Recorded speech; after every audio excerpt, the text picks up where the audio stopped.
Intermediate में कैसे हम अल्कोहल को डिफरेंशिएट करते हैं?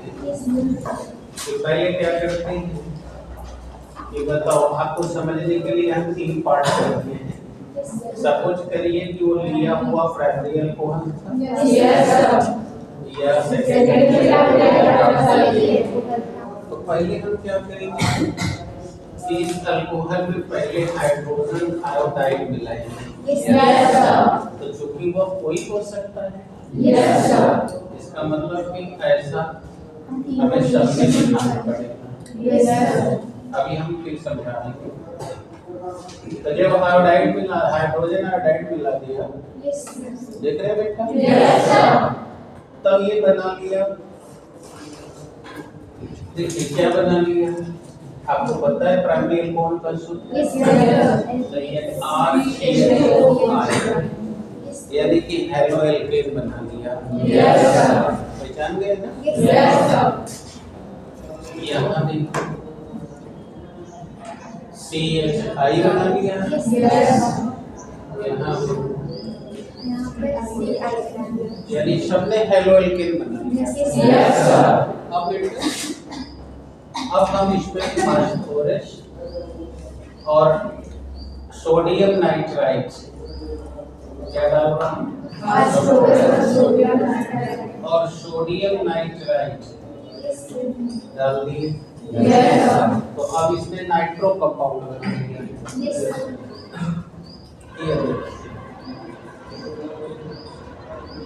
आयोडीन रिप्लेस करके क्या किया, और ऐसे ही समय हो गया।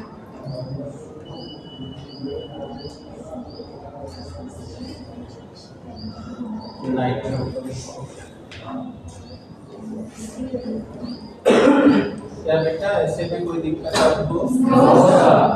अब बेटा इसमें हमने डाल दिया नाइट्रस एसिड। ये देखिए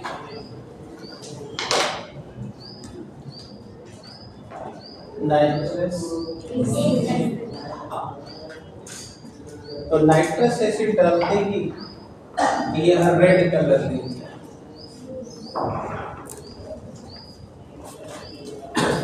ये डीप रेड दिया, मतलब गहरा लाल, खूनी लाल,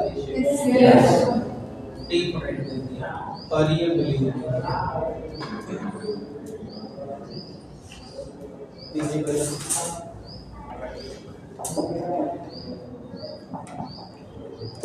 ये जो है ब्लू दे दिया, और ये कलरलेस, मतलब कोई नहीं। आ गया समझ में? अब हम इसको कहेंगे कैसे? तो आपने एक एडवांटेज देखी कि यहाँ जांच पे जांच नहीं करना है। अब आप ही बताइए, जांच करेंगे तो भी मिलाएंगे, इसमें खाली मिलाते जाना है। और अंत में कलर के आधार पर डिक्लेरेशन कर देना है कि लाल मिलता है तो कहीं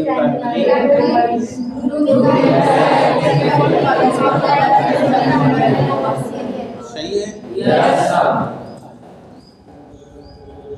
तो अब हम इसको देखिए कैसे आगे जा रहे हैं। जिस अल्कोहल की जांच करनी होती है, उस अल्कोहल की थोड़ी सी मात्रा परख नली में लेकर उसमें पहले हाइड्रोजन आयोडाइड मिलाते हैं, फिर फास्फोरस की उपस्थिति में सोडियम नाइट्राइड मिलाते हैं, फिर नाइट्रस अम्ल मिलाते हैं। ठीक है? और ऐसा करने के बाद यदि उसका रंग लाल हो जाता है,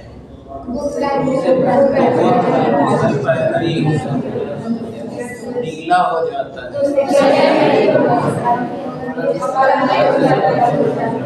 हो गया। इसमें तो एकदम समय कम लग गया। अब ये विधि आ गई तो बाकी पुरनकी दोनों विधि को लोग यूज करना बंद कर दिया। फिर वैज्ञानिकों को लगा कि अब वही मत 3 ठे मिलाना है। अब देखिए आधुनिकता में अग्रता आ रही है। तब उन लोगों ने कहा भाई अब हमें कुछ और ऐसा मेथड लेना चाहिए कि एक के बार में रिजल्ट आ जाए। तो एक साइंटिस्ट आया जिसका नाम था ल्यूकास, उसने इस टेस्ट को दिया। तो आइए चौथा टेस्ट है, चले अभी नहीं हुआ है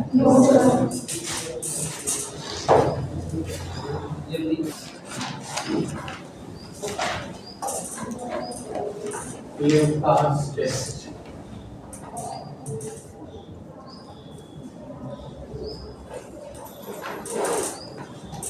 अब ल्यूकास टेस्ट क्या है?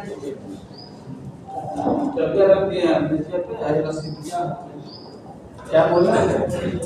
2 बजे मिलेगा, बोल लिया है।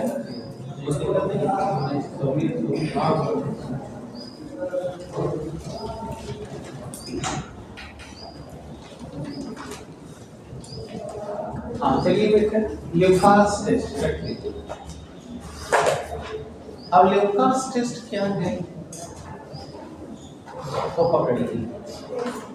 ल्यूकास एक वैज्ञानिक का नाम है और उसने अल्कोहल को खाली 1 मिनट में, हाउ लॉन्ग टाइम, 1 मिनट में जांचने के लिए एक विशेष अभिकर्मक बनाया, जिस अभिकर्मक को हम ल्यूकास और ऑब्जेक्टिव में आता है। तो देखिए क्या है ल्यूकास रिएजेंट।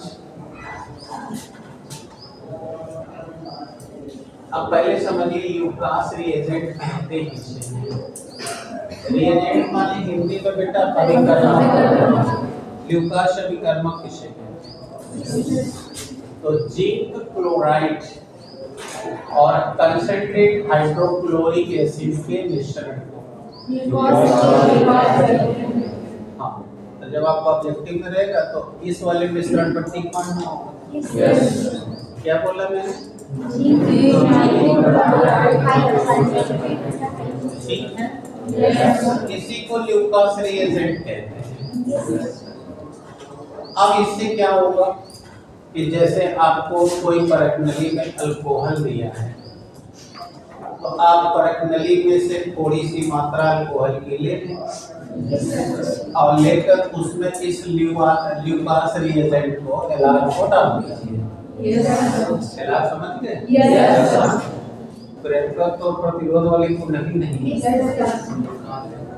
ल्यूकास रिएजेंट और डालते ही 1 मिनट के अंदर अगर इस विलयन का रंग धुंधला हो जाता है, आगे समझ, डीप क्लाउडी, जैसे आसमान में गहरे बादल हो जाते हैं, वैसे डीप क्लाउडी यानी कि गहरा हो जाता है, घना हो जाता है, तो वह टर्शियरी अल्कोहल है। यानी पहला डिक्लेरेशन तृतीयक अल्कोहल का होगा। अगर वो 1 मिनट के बाद हल्का कलर चेंज करता है, सेकेंडरी अल्कोहल हो जाएगा। और अगर रंग नहीं बदलता है, आगे समझ, कोई प्रॉब्लम पहले 1 मिनट में यानी 2 मिनट में मैगी बनती है। 1 मिनट में आप अल्कोहल का फॉर्मेशन यानी अल्कोहल का डिक्लेरेशन कर दिया। मैगी से भी तेज है। आ गया पास समझ? तो क्या कहना है, पकड़ में आ गई। अब मैगी के ही बहाने याद रखिएगा कि परखनली में अल्कोहल लेकर उसमें ल्यूकास रिएजेंट डाल देते हैं और डालते ही तुरंत अगर विलयन का रंग गाढ़ा हो जाता है, डीप क्लाउडी हो जाता है, काफी सघन हो जाता है, जो भी कहिए, तो वह तुरंत, इसका मतलब है कि वह अल्कोहल तृतीयक अल्कोहल है। अगर 1 मिनट के बाद हल्का धुंधला होता है तो द्वितीयक अल्कोहल है। और अगर कलर पर कोई प्रभाव नहीं तो ये हो गया बेटा अल्कोहलों का विभेदीकरण। तब इन चारों को तो जानना ही पड़ेगा, लेकिन आपको पेपर के लिए इसमें से तैयार रखना होगा कि हमसे पूछा जाए तो हम बता दें। ठीक है। अब चलिए बात करें अल्कोहल बनेंगे कैसे।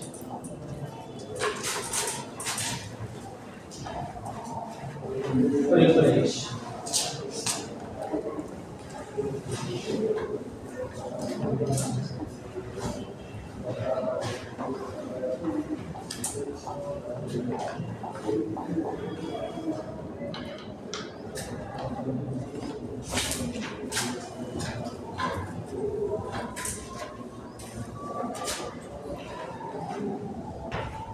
बनाने की विधि।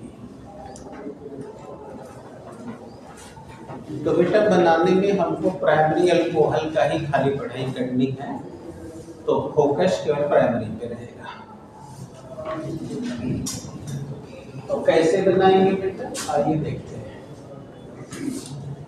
इनके बनाने के कई तरीके हैं, जिसमें से 4 तरीका हम लोग को पढ़ाई करनी है। हम चारों को 1 by 1 देखेंगे। पहला तरीका ले लेंगे बाई एल्कीन। अब एल्कीन से तो आप समझेंगे क्या कहना है। यदि कार्बन कार्बन के बीच में डबल बॉन्ड रहेगा CnH2 ये उसका जवाब।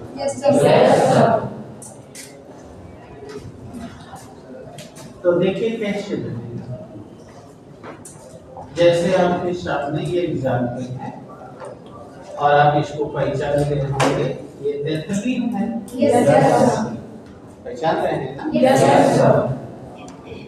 अब हम चाहें तो अपनी सुविधा अनुसार, जैसे प्रीवियस क्लास में सिखाया गया था, वो लिख सकते हैं। और आप समझ भी गए कि ये तो एडिशन ही करने वाला है। तो हम अगर इसका जल अपघटन करा दें, यानी कि जल के साथ क्रिया, तो देखिए क्या कर सकते हैं।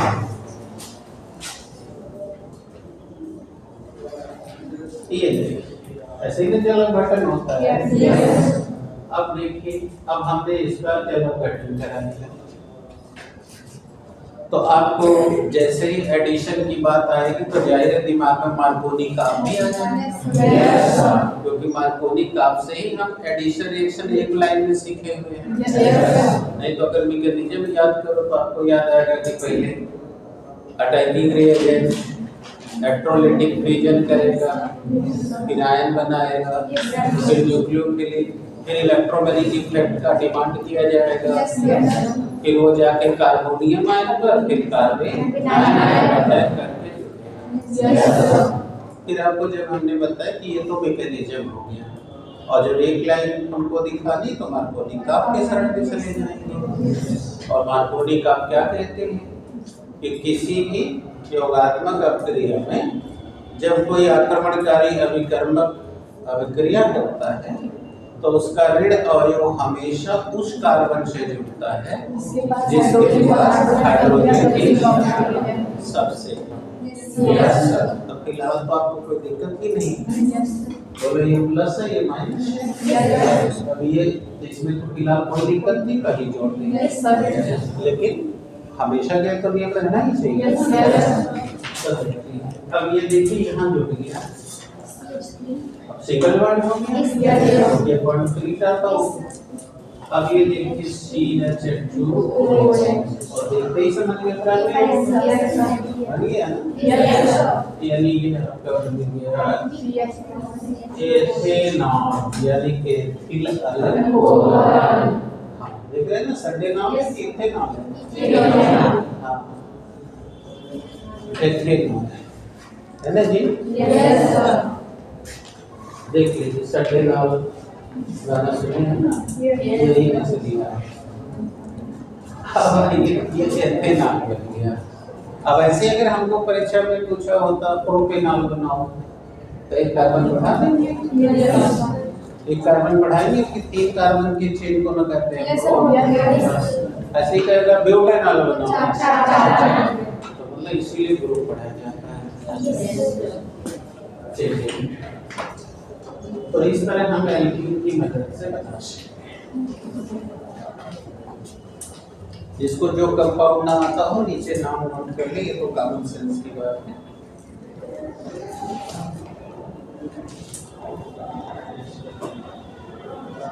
मैं पेपर में देख लूं कौन सवाल पूछा है। आप सवाल कर दीजिएगा।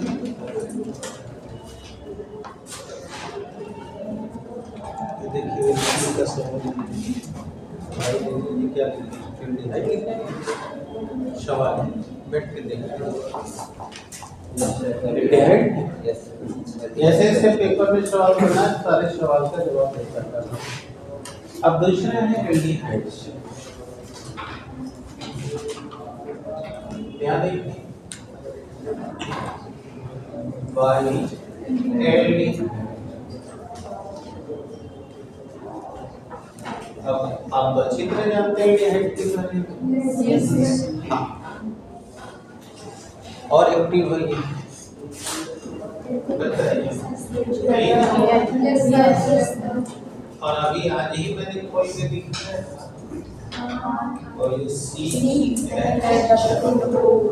बोलो ये भी सारा एडिशन की होता है। मैं इसीलिए तोड़ रहा हूँ कि आपको याद करना ही ना पड़े। हाँ लेकिन वो सब लाभ तभी मिलेगा जब प्रीवियस क्लास आपको सपोर्ट करेगा। उधर का मैदान साफ है तो हम यहाँ कुछ भी करें कुछ नहीं। तो आप इसीलिए मैं तोड़ रहा हूँ। तो आप देख लिए डबल बॉन्ड देखते ही मुझे एडिशन की याद आ रही है।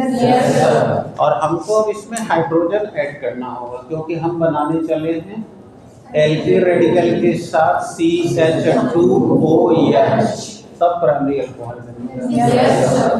तो अब हमने तय किया इसका रिडक्शन कराना क्योंकि हाइड्रोजन बढ़ाएंगे तो हाइड्रोजन से संयोग करवाएंगे। और आपको पता है कि हाइड्रोजन के संयोग को ही हम चेयर कहा जाता है।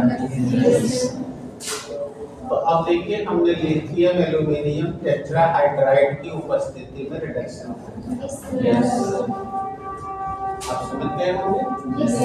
बोलो ये सिंगल बॉन्ड OH हो गया, ये से आगे ये जुड़ गया।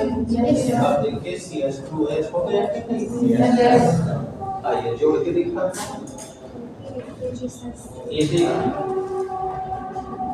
अब बोलिए ऑक्सीजन के 12 में 6 एक ये दे रहा है 7 हो गया और एक हाइड्रोजन ये वाला जा रहा है और अब यहाँ का इसमें ये हो गया। देखिए यार CH2OH बनाना प्राइमरी अल्कोहल ये अब आपको अगर क्या बनाना है एथेनॉल तो बोलो इस R को हटा के एल्की रेडिकल ऐड कर दीजिए।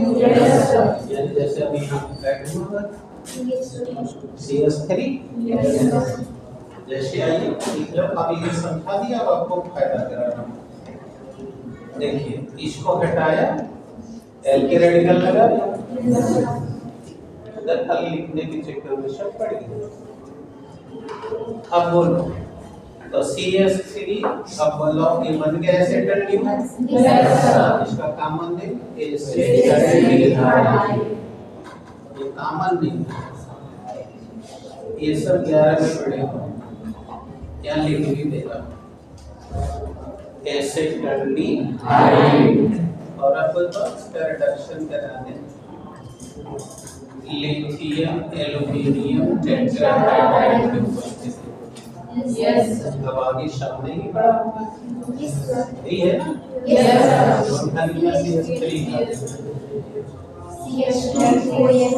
बोलो एथेनॉल बन गया। अब अगर हमको बनाना है प्रोपेनॉल तो बोलो यहाँ प्रोपेल्डिहाइड ले लेंगे एक कार्बन और बढ़ा देंगे।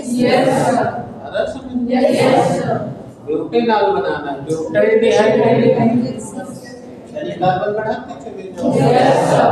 11 में चेन बनाना सीखे ही हो। अब जैसे मुझे बनाना था ब्यूप्रोपेनॉल तो देखो CH3CH2 देखो 1 2 3। अब बनाना है ब्यूटेनॉल तो इसमें और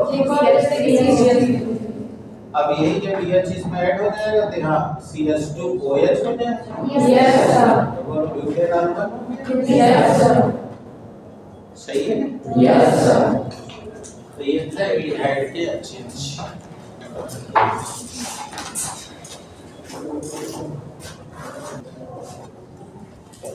अब वही कार्बोक्सिलिक से ले रहे हैं, तीसरा सवाल ये बता रहे हैं, तो यहाँ लिख रहा हूँ कार्बोक्सिलिक एसिड। जानी रहे सबके? Yes sir.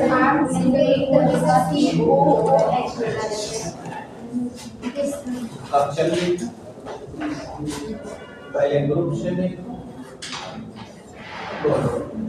अब हमें COOH में से एक से को हटा के यहाँ H2 बैठा दे तो बोलो अल्कोहल बन जाए। Yes sir.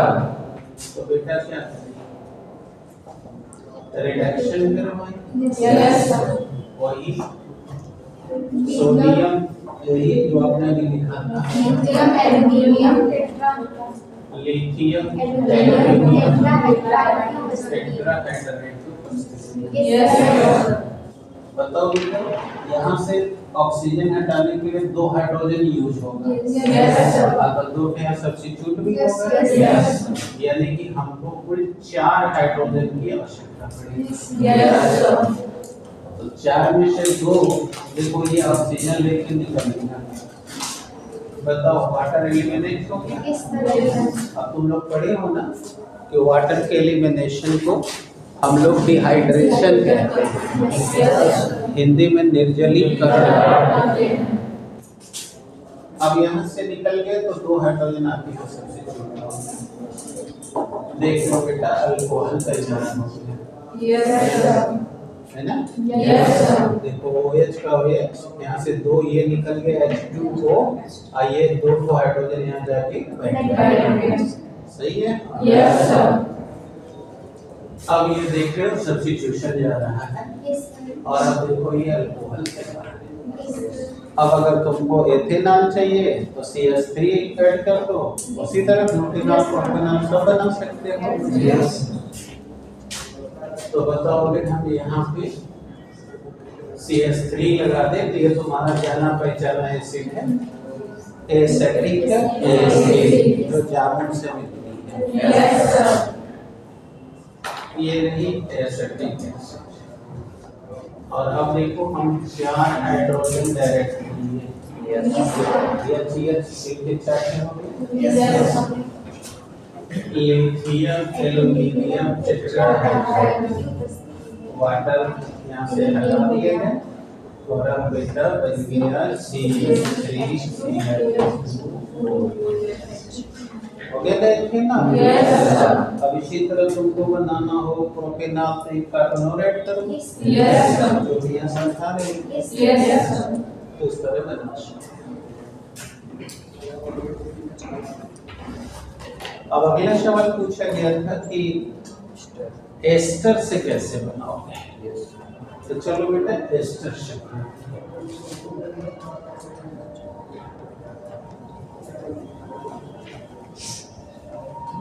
अब तुम सब बच्चे जानते हो कि 2 रिलेटिव रेडिकल के बीच में COO लगा रहता है, तो इसे एस्टर कहा जाता है। आओ पहले ग्रुप से चेक कर, बताओ। अब तुम अच्छी तरह पकड़ सकते हो कि अगर हम यहाँ पे दिख रहा है, यस सर। इसका भी अब चेक करवा दें।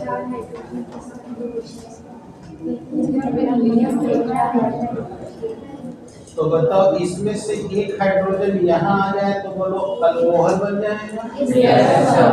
3 में से 2 थे यहाँ, 1 थे यहाँ आ गया तो बोलो बन गया कि नहीं? Yes sir. आ रहा है? Yes sir.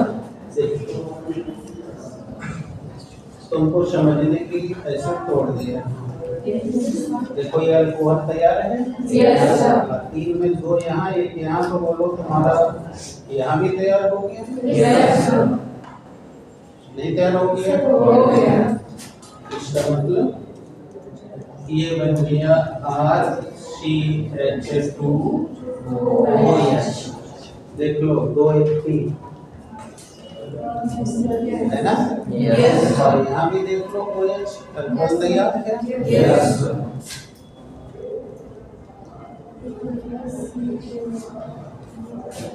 सही है। Yes, sir. अब चलो बताओ, बोलो कोई प्रॉब्लम है तो। No, sir. अब चलो हम लोग क्या कर सकते हैं, अगर हम यहाँ पे CH3COOCH3 लें, आईपीएसी का नाम तुम्हें पता है कि इनको एल्किल एल्किनोएट पर लिखा जाता है। Yes, sir. इधर कम कार्बन है उसे एल्किल पर, और इधर ज्यादा कार्बन है उसे एल्किल पर लिख के ओएट जोड़ा जाता है। Yes, sir. मेथिल एथनोएट, कॉमन भाषा में डाइमेथिल एथर एस्टर कहते हैं। Yes. तो मेथिल एसीटेट ये कॉमन भाषा में होते हैं। आईपीएसी में नाम है मेथिल एथेनोएट, ठीक है। कॉमन में डाई, अब यहाँ देखो कॉमन में मैंने कहा कि मेथिल एसीटेट कहा जाता है, आई एसीटेट है मेथिल है। कॉमन भाषा में मेथिल एसीटेट। आप कराओ उसी प्रदर्शन, बोलो फिर यहाँ जाएगा, ये बन गया आपका एथिल अल्कोहल, ये बन गया मेथिल अल्कोहल। CH3 CH2 और CH3 बोलो ये एथिल अल्कोहल है। और अगर 11 का याद हो तो पता है ना, यही वो अल्कोहल है जो शराब को जहरीली बनाती है। कौन? मिथाइल अल्कोहल, ये जहरीली। और आप कभी अखबार में चाहे टीवी में सुनते हैं ना कि जहरीली शराब पीने से इतना लोग मर गए, तो भला हो उनका जो मर गए।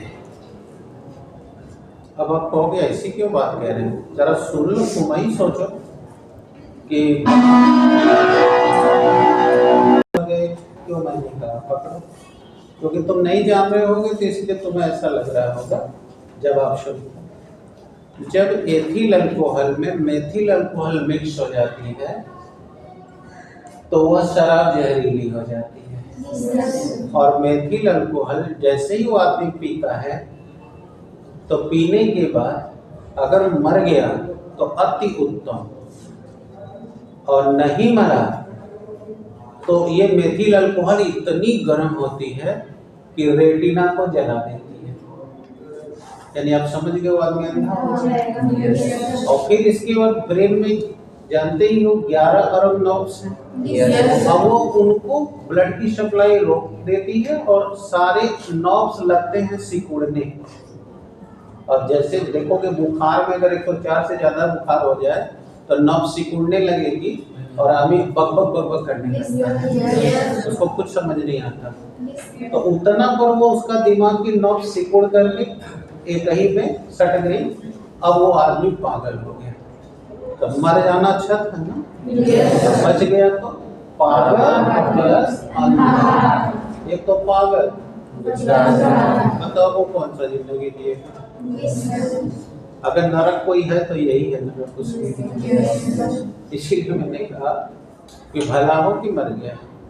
नहीं तो आप जानते हो कि समाज में जो लोग अक्षम होते हैं समाज उनको हे दृष्टि से देखता है और घर वाले उसे बोझ समझते हैं। इसीलिए ना डॉक्टर, ये लोग बाय वाले जानते हैं, डॉक्टर एमनियोसेंटोसिस ने इसीलिए अल्ट्रासाउंड की खोज किया ताकि जब गर्भ में शिशु रहे 1 ही महीने का तभी पता चल जाए कि उसके शरीर में कहीं डिसेबल्ड जीन तो नहीं एक्टिव है। और अगर डिसेबल्ड मतलब उसको विकलांग बनाने वाला, और अगर हो तो उस बच्चे को जन्म लेने से रोक दिया जाए, यानी एबॉर्शन कर दिया जाए, ताकि वो बच्चा पृथ्वी पर बोझ न बने। नहीं तो देख लीजिए जिसके घर में ऐसे कोई बच्चे हैं तो उसके घर वाले उसको ना टाइम पे खिला पाते हैं ना नहला पाते हैं, और वो जैसे वो तैसे रहता है। लेकिन दुर्भाग्य हो गया इस भारतवर्ष का कि यहाँ पर लोग उसका इस्तेमाल सेक्स परीक्षण में शुरू कर दिए। मतलब लड़की है या लड़का है।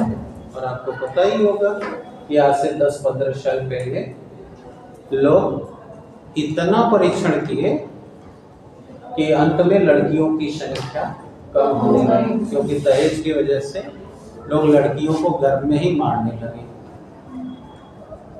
और आज केवल केरला एक ऐसा राज्य है जहाँ 1000 लड़कों पर 1004 लड़कियां हैं। और बाकी हरियाणा, पंजाब जो विकसित राज्य हैं वहाँ पर लड़कियों की संख्या सबसे कम है। दिल्ली में तो सबसे खतरनाक है। आज की डेट का बता रहा हूँ, हरियाणा में 1000 पर 774 हो गई थी। आज भी हरियाणा में जल्दी लोगों का विवाह नहीं होता है क्योंकि लड़कियां ही नहीं हैं। आज जाके 924 हुआ है हरियाणा में। 1000 लड़कों पर 924 लड़कियां हैं, यानी कभी भी 76 लोग की शादी नहीं हो रही है। और यूपी में भी स्थिति खतरनाक है। यूपी में 995 लड़कियां हैं 1000 से। तो अब जाके जब सरकार ने कंट्रोल किया है और जो भी परीक्षण कराएगा उसका सब बंद होगा, सजा होगी, तब जाके स्थिति सुधरेगी। फिर भी अभी जानते ही भारतवर्ष में सब कुछ संभव है। अभी भी आड़े छिपे पैसा लेके सब जांच करते ही रहते हैं, रिपोर्ट नहीं देते। लेकिन ये कानूनी अवैध है, समझ गए ना। तो इसलिए शराब वैसे भी नहीं पीना चाहिए, क्योंकि हम जिस देश के लोग हैं यहाँ शराब की कोई आवश्यकता नहीं है। शराब तो उनको चाहिए ना जो ठंडे में रहते हैं, क्योंकि वो लोग अपने जिंदगी को जीने के लिए ज़्यादा मांस खाते हैं। वहाँ चावल दाल रोटी नहीं खवाता जैसे यूरोपियन कंट्री के लोग। वहाँ जैसे रसिया जानते हैं ना, वहाँ का टेम्परेचर हमेशा माइनस में रहता है। तो अब बताइए वहाँ के लोग कैसे सरवाइव करेंगे। तो इसलिए उनको चर्बी यानी मांस खाना उनकी मजबूरी है, तभी वो फैट डिपॉजिट कर पाएंगे और गर्मी सर्दी को झेल पाएंगे। और चर्बी जब ज़्यादा जमा होगी तो रक्त वाहिनियाँ सिकुड़ेंगी, तो इसी के लिए उनको शराब पीना पड़ेगा ताकि चर्बी का लिपोलिसिस होता रहे, ब्लड सर्कुलेट। आप जिस देश के हैं यहाँ ना ज़्यादा गर्मी है ना ज़्यादा सर्दी, यहाँ अनाज ही पर्याप्त है, इसीलिए नहीं। लेकिन यहाँ के बहुत से लोग वो कॉपी करते हैं, नकल करते हैं, फलानों की दानों की। तो इसलिए जब अपने देश में कोई शराब पी के मर जाता है तो बड़ी खुशी होती है हमको। ठीक है, कारण है ना, क्योंकि ऐसे लोग समाज में वायलेंट नेचर के होते हैं और सबसे ज़्यादा उनकी गुंडाई अपने घर में आके अपने पत्नी और बच्चों पर करते हैं। ड्रग्स में आप लोग को बताए गए हैं। तो मर गया ठीक, 2-4 दिन या 2-4 महीने पीड़ित रहेगा परिवार, फिर आत्मनिर्भर हो जाएगा। लेकिन वो जिंदा रोज मार रहा है। तो आप जिस देश के हो यहाँ पर बहुत भाग्यशाली हो, यहाँ शराब की जरूरत नहीं है। इसीलिए हम लोगों के यहाँ जब कोई एक दूसरे के घर जाता है तो हम मीठा पानी देते हैं, और ठंडे प्रदेशों में जाते हैं तो आप पानी नहीं शराब परोसी जाती है। ये उनका कल्चर है। आपके घर नहीं, आपके घर कोई आता है तो मीठा पानी क्यों दिया जाता है, मैं आपको पहले भी बता चुका हूँ कि ग्लूकोज है और पानी पीते ही डायलिसिस हो जाएगी जिससे ग्लूकोज निकलेगा, और ग्लूकोज हमारा सेलुलर ईंधन है और वो जारित होकर हमको एनर्जी देगा। इसलिए हम लोग मीठा खाते हैं।